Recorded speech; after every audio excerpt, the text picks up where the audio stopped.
Hello everyone, welcome to the commerce achiever platform. आज के इस सेशन के थ्रू हम कंटिन्यू करें हमारी इकोनॉमिक्स की सीरीज और आज हम डिस्कस करने वाले हैं ओलिगोपॉली मार्केट स्ट्रक्चर। तो हमने डिफरेंट मार्केट स्ट्रक्चर को काफ़ी डिटेल में कवर अप किया है इस सीरीज में। आप इस सीरीज का मैक्सिमम बेनिफिट लेकर के अपनी नॉलेज को एक्सटेंड कर सकते हैं। कोई क्वेरी है तो उसे आप कमेंट सेक्शन में पूछ करके क्लियर कर सकते हैं। तो चलिए स्टार्ट करते हैं हमारा आज का सेशन, जहाँ पे हम डिस्कस करने वाले हैं ओलिगोपॉली मार्केट के बारे में।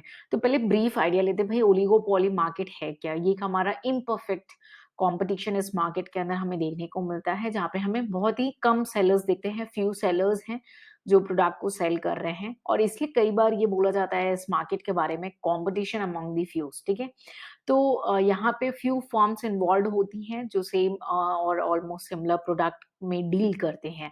ठीक है, जो कि होमोजीनियस है और क्लोज सब्स्टिट्यूट्स गुड्स है।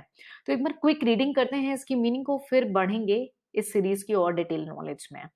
Oligopoly is an important form of imperfect competition.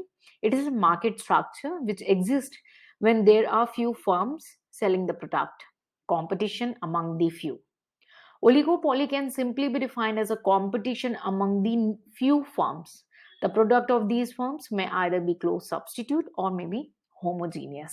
तो ये तो देखिए मीनिंग से कई बार फीचर्स भी निकल आते हैं, तो फीचर्स को हम और डिटेल में डिस्कस करने वाले हैं कि ओलिगोपॉली मार्केट के फीचर्स क्या हो सकते हैं।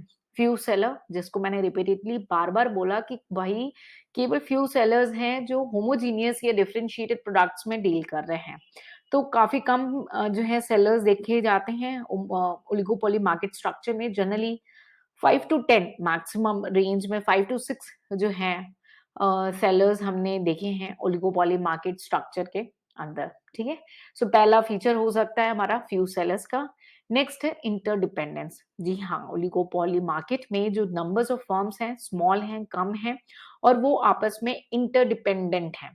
ठीक है, कोई भी स्ट्रैटेजी उन्हें रखनी हो, प्राइस रिलेटेड हो, क्वालिटी ऑफ द प्रोडक्ट हो, वो राइवल के रिएक्शन उन्हें फ़र्क कर देता है। जी हाँ, राइवल ने अगर कुछ किया तो वो इन्हें भी इम्पैक्ट करेगा, इसीलिए इस मार्केट के स्ट्रक्चर में इंटरडिपेंडेंस देखी गई है। ठीक है, तो अगर एक फ्लाइट ने हमने देखिए आपके सामने एरोप्लेन्स के डायग्राम रखे थे इनिशियल पेज में, जहाँ पे कहना ये था कि अगर एक फ्लाइट ने अपने प्राइस में मूवमेंट करी तो सेम कॉम्पिटिटर में भी चेंज देखा जाएगा। तो इंटरडिपेंडेंस काफ़ी सिग्निफिकेंट फीचर है ओलिगोपॉली का। क्योंकि नंबर ऑफ फर्म्स स्मॉल हैं, तो जो प्राइस चेंज की जो स्ट्रैटेजी है, आउटपुट क्वालिटी की जो स्ट्रैटेजी है प्रोडक्ट की, वो राइवल के रिएक्शंस पे डिपेंड करती है। ठीक है, तो अगर प्राइस रिडक्शन पॉलिसी एक कंपनी को करना है तो वो राइवल पे नजर रखते हैं। So there is a interdependence between the firms. तो ये एक इंपॉर्टेंट फीचर है ओलिगोपॉली का, क्योंकि फ्यू फर्म्स हैं और इनमें आपस में इंटरडिपेंडेंस है। नेक्स्ट है सेलिंग कॉस्ट। भाई ओलिगोपॉली जो फर्म है आपकी, ये सेलिंग कॉस्ट मेनली जो एडवर्टाइजमेंट है, सेल्स प्रमोशन है, ताकि अपने प्रोडक्ट को सेल करे उस पे मेनली फोकस करती है। तो इसे हम बोलते हैं सेलिंग कॉस्ट पे इसका जो है फोकस है, यानी नॉन प्राइस फैक्टर्स पे कंपटीशन है। क्योंकि बहुत जो फर्म्स हैं ओलिगोपॉली में वो एग्रेसिव भी हैं कुछ डायरेक्शन में, तो फिर डिफेंसिव भी मार्केटिंग वेपन्स और टूल्स को यूज करती हैं, ताकि जो है मार्केट में उनका एक स्टेबल शेयर मेंटेन रह सके। ठीक है, तो फर्म क्या करती, प्राइस कटिंग पे ध्यान नहीं देती, मतलब क्योंकि भाई तुरंत कॉम्पिटिटर भी प्राइस रिड्यूस कर देगा। तो फर्म्स अवॉइड करती हैं प्राइस कटिंग को और कॉम्पीट करती हैं एक दूसरे के साथ नॉन प्राइस बेसिस पे। ठीक है, यानी कि किस तरीके से, क्योंकि अगर प्राइस बेसिस पे कॉम्पिटिट करेंगे तो प्राइस वॉर हो जाएगा, है ना। और क्या, उस वजह से कुछ फर्म्स बाहर निकल जाएंगे और ऑब्वियसली कस्टमर्स उन्हीं के पास जाएंगे जिनका प्रोडक्ट चीपेस्ट प्राइस में हो, है ना। तो इसीलिए ये सेलिंग पे यानी एडवर्टीजमेंट हो गया, सेल्स प्रमोशन हो गया, इस पे काम करती है। नेक्स्ट है हमारा ग्रुप बिहेवियर। बहुत ही कम फर्म है ओलिगोपॉली जो है इसमें हमने ये टेंडेंसी देखी है कि फर्म्स आपस में मिल जाती हैं, डिसीजन मेकिंग साथ करती, ग्रुप एकजुट होकर के जो है परफॉर्म करती हैं। तो जो टेंडेंसी है, दे कम टुगेदर ताकि आपस में वो कॉम्पिटिट ना करे, है ना। अपने जो है एक तरीके से सीक्रेटली एक ग्रुप नेगोशिएशन करती हैं ताकि वो मार्केट में एग्जिस्ट करे और मेंटेन रहे। एम क्या है, प्रॉफिट मैक्सिमाइजेशन। जैसे मोनोपोलिस्ट का था वैसे इनका भी फोकस यही रहता है कि अपने प्रॉफिट को कितना और कैसे मैक्सिमाइज कर सके, है ना? तो क्या होगा, ये आपस में मिल जाएंगी, एक जैसी दिखेंगी, ठीक है, और एक सिंगल एंटिटी के फॉर्म में नजर आने लगेगी, ठीक है। तो ग्रुपिज्म जो है सीक्रेटली मेंटेन होता है, ठीक है। और इसी वजह से हम दो तरीके के नेचर ऑफ ओलिगोपॉली फॉर्म भी देखेंगे अभी हमारे फर्दर सेशन में, जहाँ पे हम types of oligopoly form cover up करेंगे। वहां पे आप देखेंगे एक कोल्यूसिव ओलिगोपॉली और एक नॉन कोल्यूसिव ओलिगोपॉली। एक बार ब्रीफ उसके बारे में बताना चाहूंगी क्योंकि ग्रुप बिहेवियर में कहीं ना कहीं वो लिंक करता है, ठीक है। जहां पे फर्म ग्रुप बना लेती हैं सीक्रेटली, ताकि अपनी क्वांटिटी के बारे में हो या प्रॉफिट शेयरिंग के बारे में हो, एकजुट हो जाती हैं छुप के, उसको हम बोलते हैं कोल्यूसिव ओलिगोपॉली। और जहां पे फर्म ये डिसाइड कर लेती है कि भाई उन्हें इंडिपेंडेंटली काम करना है और एक दूसरे से compete करना है, they are ready for competition, तो वहां पे हम देखते हैं नॉन कोल्यूसिव ओलिगोपॉली, ठीक है। तो ये ग्रुप बिहेवियर से लिंक था इसलिए मैंने साथ आपको डिस्कस कर दिया। फिर भी हम जब टाइप्स को कवर अप करेंगे and then we will again discuss about the types of oligopoly. तो प्राइस रिजिडिटी की नेक्स्ट बात आती है, एक इंपॉर्टेंट फीचर है प्राइस रिजिडिटी। अब नाम खुद बता रहा है, रिजिड रहते हैं प्राइस के मैटर में। तो हमने ऑलरेडी ये डिस्कस करा कि क्यों नहीं करते, क्योंकि वॉर हो सकती है। तो ओलिगोपॉली मार्केट में जो है प्रोडक्ट का जो प्राइसेस है वो जनरली फर्म्स के द्वारा फिक्स कर दिया जाता है और इजिली चेंज नहीं होता, वो रिजिड रहता है। क्लियर? तो ये हमारे कुछ बेसिक फीचर्स, और भी इंपॉर्टेंट फीचर्स आप इसमें डेफिनेटली विद टाइम इंक्लूड कर सकते हैं। तो एक कंक्लूड करते हैं, फ्यू सेलर, आपस में इंटरडिपेंडेंस है, सेलिंग कॉस्ट है, और ग्रुप बिहेवियर है, प्राइस रिजिडिटी है। हमने नॉन प्राइस कंपटीशन इसके अंदर देखा, है ना, नॉन प्राइस कंपटीशन। तो एग्जांपल के फॉर्म में क्या है, जैसे कोल्ड ड्रिंक्स है, ऑटोमोबाइल इंडस्ट्री है, एयरक्राफ्ट इंडस्ट्रीज है, ये कुछ इंडस्ट्रीज हैं जिनको हम ओलिगोपॉली मार्केट स्ट्रक्चर में देखते हैं, ठीक है। तो चलिए आगे बढ़ते हैं सीरीज में और हम कवर अप करते हैं हमारे टाइप्स ऑफ मार्केट स्ट्रक्चर को ओलिगोपॉली पे। तो सबसे पहला है प्योर, भाई नाम खुद बोल दिया, pure and perfect market structure. तो ये कब ऑकर होगा, जब होमोजीनियस प्रोडक्ट में डीलिंग हो रही है, like aluminium industry. Homogeneous product में अगर डीलिंग है, होमोजीनियस है प्रोडक्ट नेचर में, तो हम प्योर ओलिगोपॉली बोलते हैं उसे, या परफेक्ट ओलिगोपॉली बोलते हैं। नेक्स्ट है हमारा डिफरेंशिएटेड प्रोडक्ट यानी इम्परफेक्ट। तो ऑब्वियसली नाम भी खुद बोल रहा है डिफरेंशिएटेड, यहाँ पे जहां पे प्रोडक्ट डिफरेंशिएट हो रहा है। तो जिस मार्केट में, ओलिगोपॉली मार्केट में प्रोडक्ट डिफरेंशिएशन देखा जाए तो हम उसे डिफरेंशिएटेड या इम्परफेक्ट ओलिगोपॉली मार्केट स्ट्रक्चर बोलते हैं, ठीक है। नेक्स्ट है ओपन ओलिगोपॉली। ओपन यानी ये न्यू फॉर्म्स को अलाउ करते हैं कि वो मार्केट में एंटर करें और कॉम्पीट करें एग्जिस्टिंग फॉर्म के साथ, इसलिए इसका नाम रख दिया ओपन ओलिगोपॉली। नेक्स्ट है क्लोज्ड ओलिगोपॉली, जहां पे फर्म की एंट्री रिस्ट्रिक्टेड है। देखिए नाम कई बार खुद ही कुछ कन्वे करता है। तो प्योर यानी homogeneous, differentiated means dealing in product, differentiated product. Open means new firm can enter, closed means new firms cannot enter, यानी firms की entry जो है वो restricted है। नेक्स्ट हमने ऑलरेडी डिस्कस किया था कोल्यूसिव ओलिगोपॉली। यहाँ पे क्या है, कॉमन अंडरस्टैंडिंग बनाती है फर्म।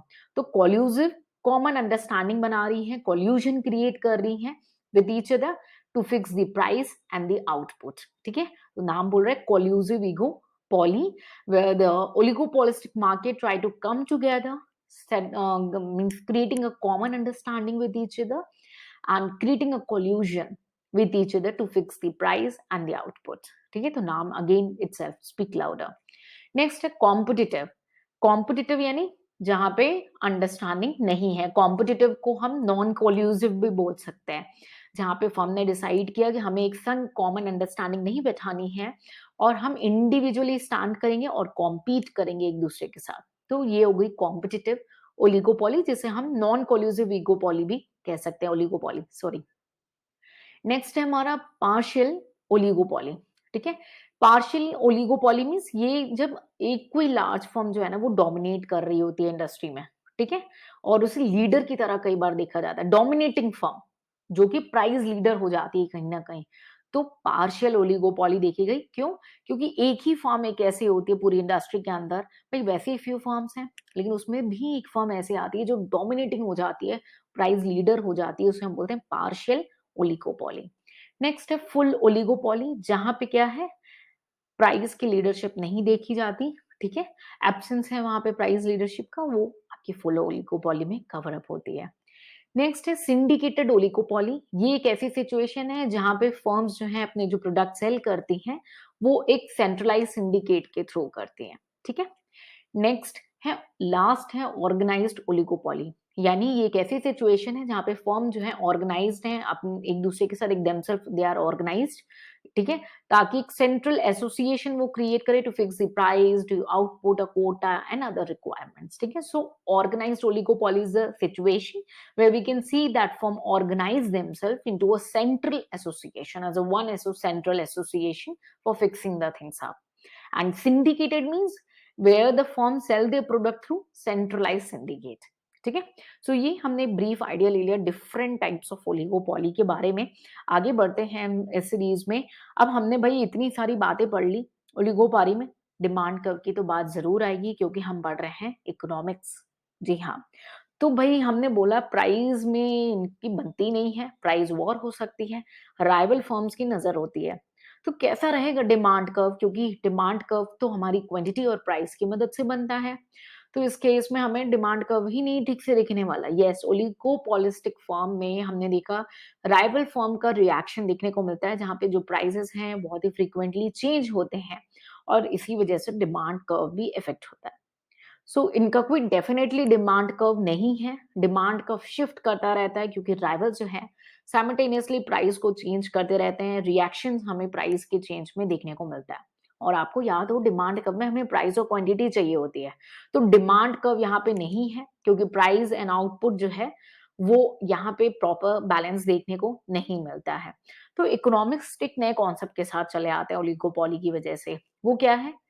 किंक्ड किंक्ड डिमांड कर्व, ठीक है? सो इसको हम सेपरेटली इस किंक्ड डिमांड कर्व को हम सेपरेटली कवर अप करेंगे, जहाँ पे मैं आपको कोलिंग फिर से करा दूंगी कि ओलिगोपॉली से वो लिंक्ड है। तो एक नए कॉन्सेप्ट पे लेकर के आते हैं ओलिगोपॉली मार्केट स्ट्रक्चर में, क्योंकि जो बिहेवियर पैटर्न है आपके कॉम्पिटिटर्स का, राइवल्स का, मेंबर्स का, वो वहाँ पे रिफ्लेक्ट हो सके। सो आई बिलीव आज के इस पर्टिकुलर सेशन में ओलिगोपॉली फॉर्म है क्या, और इस पिक्चर में किंक्ड डिमांड कर्व क्यों आया, ये लोग प्राइस वॉर क्यों करते हैं, प्राइस कैसे फिक्स होता है, ठीक है? और प्राइस को इंपॉर्टेंस क्यों नहीं देते, ठीक है? इंटरडिपेंडेंस है ओलिगोपॉली में, नॉन प्राइस कंपटीशन है और ग्रुप बिहेवियर भी देखने को मिलता है, और इतने सारे टाइप्स ऑफ ओलिगोपॉली मार्केट के बारे में आज हमने इस सीरीज के सेशन में कवर अप किया। इकोनॉमिक्स की कंप्लीट सीरीज चल रही है, micro macro and every aspect of economics को हम कवर अप करेंगे, जहाँ पे कंटेंट जो है आपको हिंदी और इंग्लिश दोनों ही मीडियम में अवेलेबल होगा। और अगर आपकी कोई क्वेरी रह जाती है, आप उसे कमेंट सेक्शन में पूछ करके क्लियर कर सकते हैं। पहले तो मेरी कोशिश यही रहेगी कि आपकी क्वेरीज ही ना राइज हो, sorry, but still in case अगर आपकी कोई क्वेरी रहती है तो आप उसे कमेंट सेक्शन में पूछ करके क्लियर कर सकते हैं। मिलेंगे नेक्स्ट सेशन में, कुछ नया सीखेंगे। Till then take care, bye bye and जय हिंद।